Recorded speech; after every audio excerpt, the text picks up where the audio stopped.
নমস্কার বন্ধুরা, এই ভিডিওটিতে আমরা ডিসকাস করব এইচটিএমএল লিস্টের ব্যাপারে। এইচটিএমএল লিস্ট জেনারেলি তিন ধরনের হয়। একটি হচ্ছে অর্ডার্ড লিস্ট, আনঅর্ডার্ড লিস্ট, আর একটা হচ্ছে ডেফিনেশন লিস্ট। আজকের এই ভিডিওতে আমরা তিনটে লিস্টের ব্যাপারে ডিসকাস করব, অর্ডার্ড লিস্ট, আনঅর্ডার্ড লিস্ট এবং ডেফিনেশন লিস্টের ব্যাপারে। তো চলুন আজকে ভিডিও স্টার্ট করা যাক। সবার আগে আমি একটা বেসিক এইচটিএমএল বয়লার প্লেটটাকে আমি রেডি করে রেখেছি। এখানে আমরা লিখবো হচ্ছে OL tag. OL tag, OL stands for ordered list, ordered list, ঠিক আছে? তো OL tag লিখবো এবং OL tagটাকে আমরা এখানে ক্লোজ করে দেব,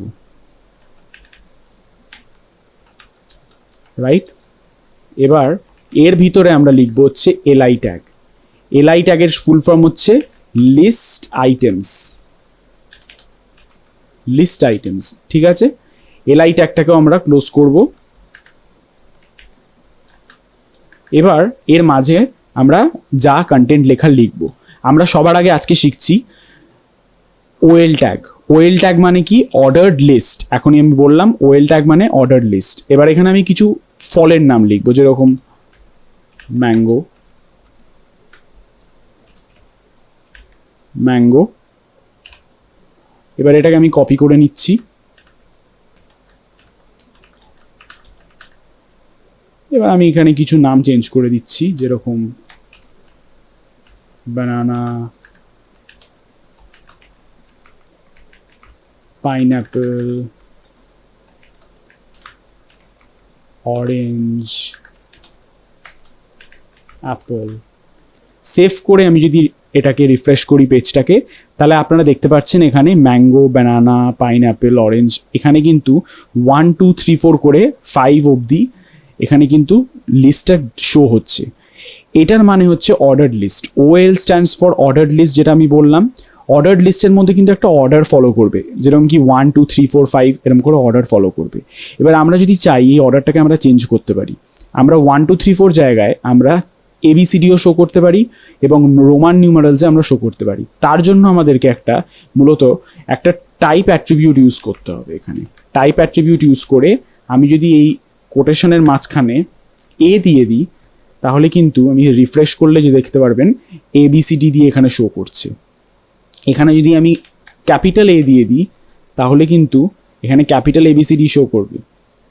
আবার এখানে যদি আমি I দিয়ে দিই, তাহলে কিন্তু এখানে I, II, IV, 5 এরম করে শো করবে। এটা হচ্ছে রোমান নিউমারালসে। এবার যদি আমরা এখানে ক্যাপিটাল I দিয়ে দিই, তাহলে কিন্তু এখানে ক্যাপিটাল ক্যাপিটাল 1 2 3 4 করে 5 অবধি শো করবে, রাইট? আশা করি এটা বোঝা গেছে। এবার আমরা একটা জিনিস দেখি, স্টার্ট অ্যাট্রিবিউট। আমি A দিয়ে স্টার্ট করতে চাই যদি, তাহলে কিন্তু এটা ABCD দিয়ে স্টার্ট হবে। কিন্তু আমি যদি চাই এখানে B দিয়ে স্টার্ট করতে, BCDEF দিয়ে এরম করে যদি আমি চাই, তাহলে আমি কি লিখবো? এখানে আমরা লিখবো হচ্ছে স্টার্ট। স্টার্ট লিখে আমরা এখানে কিন্তু আমি যদি 2 লিখে দিই, তাহলে কিন্তু B থেকে স্টার্ট করবে। এটা 2 অর্থাৎ B এর প্লেস ভ্যালু হচ্ছে 2, তাই জন্য এখানে আমি 2 লিখেছি। এখানে BCDEF শো করছে। এখানে যদি আমি 2 এর জায়গায় আমি যদি এখানে 5 লিখে দিই, তাহলে কিন্তু এটা E থেকে স্টার্ট হবে এবং I অবধি চলবে। অর্থাৎ এরম করে আমরা অর্ডার্ড লিস্টটা শিখলাম, রাইট? এবার আমরা শিখব আনঅর্ডার্ড লিস্ট। আনঅর্ডার্ড লিস্ট হচ্ছে UL। UL stands for unordered list, okay? Unordered list. এবার UL ট্যাগের মধ্যে আমরা একটা UL ট্যাগ নিয়ে নেব। নিয়ে আমরা UL ট্যাগটাকে এখানে ক্লোজ করে দেবো, যেরকম করে আমরা OL ট্যাগ ক্লোজ করেছি। সেমভাবে আমরা এখানে LI ট্যাগ নেব। LI ট্যাগ নিয়ে LI ট্যাগটাকে আমরা এখানে ক্লোজ করে দেব, ওকে? এখানে আমি কিছু অ্যানিমালসের নাম লিখে দিই, যেরকম লায়ন। আর এটাকে আমি কপি করে কয়েকবার পেস্ট করে দিলাম। দিয়ে এখানে টাইগার, হিপো, পান্ডা, ফক্স, কাউ দিয়ে দিলাম। দিয়ে আমি যদি এখানে রিফ্রেশ করি তাহলে কিন্তু আপনারা দেখতে পাচ্ছেন এখানে আনঅর্ডার্ড লিস্টটা শো করছে। এবার অর্ডার্ড লিস্ট আর আনঅর্ডার্ড লিস্টের মধ্যে ডিফারেন্স কি? অর্ডার্ড লিস্টের মধ্যে এখানে 1 2 3 4 5 করে একটা অর্ডার মেনটেন করছে, কিন্তু আনঅর্ডার্ড লিস্টের মধ্যে কিন্তু সেই অর্ডারটা মেনটেন করছে না। এখানে আমরা বুলেট পয়েন্টস দেখতে পাচ্ছি। এবার আমরা যদি চাই এই বুলেট পয়েন্টসটাকে আমরা সেমভাবে যেরকম অর্ডার্ড লিস্টের মধ্যে আমরা টাইপ অ্যাট্রিবিউট ইউজ করে চেঞ্জ করেছিলাম, আমরা এখানে যে এ লিখে দিয়েছিলাম, এ লেখার জন্য যে এখানে ABCD দিয়ে দেখাচ্ছিল, সেমভাবে আমরা এখানেও টাইপ অ্যাট্রিবিউট ইউজ করতে পারবো। টাইপ অ্যাট্রিবিউট ইউজ করে যদি আমি এখানে সার্কেল লিখে দিই, সার্কেল লিখে দিয়ে যদি আমি সেভ করি তাহলে কিন্তু এখানে দেখতে পারবেন হলো সার্কেল শো করছে। আবার এখানে সার্কেলের জায়গায় যদি আমরা স্কোয়ার লিখে দিই, স্কোয়ার লিখে যদি সেভ করি তাহলে কিন্তু এখানে স্কোয়ার দেখতে পারবেন আপনারা, রাইট? তো এইটাকে বলা হয় হচ্ছে unordered list, right? Unordered list জানলাম আমরা, অর্ডার্ড লিস্ট জানলাম আমরা। এবার আমরা জানবো ডেফিনিশন লিস্টের ব্যাপারে। তো চলুন ডেফিনিশন লিস্টের ব্যাপারে জানা যাক। Definition list stands for DL।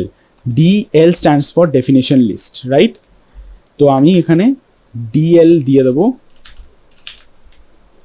DLটাকে এখানে আমি ক্লোজ করে দেবো, রাইট? এবার ডেফিনিশন লিস্টের মধ্যে একটা জিনিস জানার খুব দরকার আছে, যে এইটার একটার মধ্যে ডেফিনিশন টার্ম থাকে আর একটা ডেফিনিশন ডেসক্রিপশন থাকে। তো DL মানে কি? DL stands for definition list, ওকে?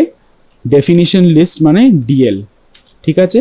এবার এর ভেতরে কিন্তু আমরা আর LI ইউজ করব না, এখানে আমরা ইউজ করব ডেফিনিশন টার্ম, ডেফিনিশন টার্ম, যেটাকে আমরা লিখব শর্টে DT দিয়ে।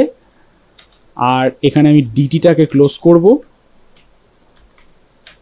আর একটা লিখবো হচ্ছে আমরা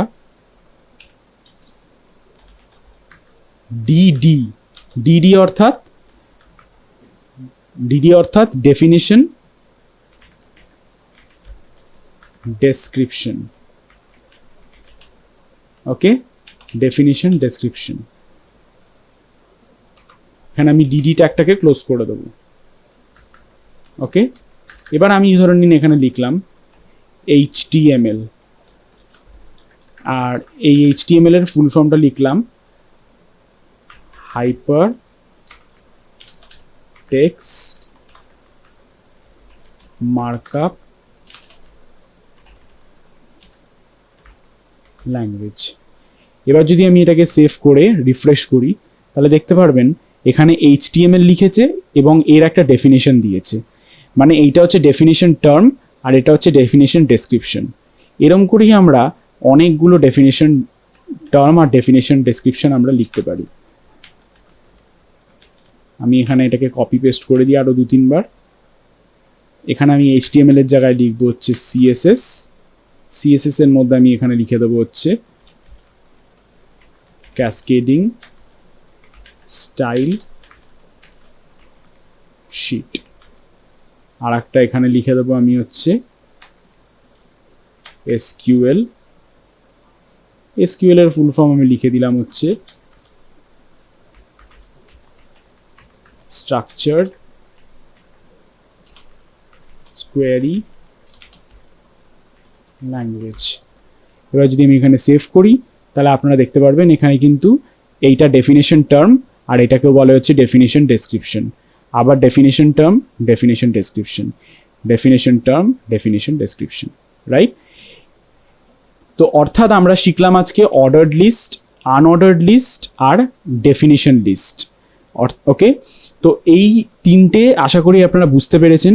যদি বুঝতে পেরে থাকেন তাহলে লাইক দিন, শেয়ার করুন চ্যানেল, এই ভিডিওটাকে শেয়ার করুন আপনার ফ্রেন্ডদের সাথে। আর চ্যানেলটাকে সাবস্ক্রাইব করতে ভুলবেন না। চ্যানেলটা সাবস্ক্রাইব করে অবশ্যই বেল আইকনটাকে অন করে দেবেন যাতে কিনা আপনারা রিসেন্ট নোটিফিকেশনস পেয়ে যান যখনই আমি কোনো ভিডিও আপলোড করব। ধন্যবাদ ভিডিওটা দেখার জন্য শেষ অবধি। Good bye.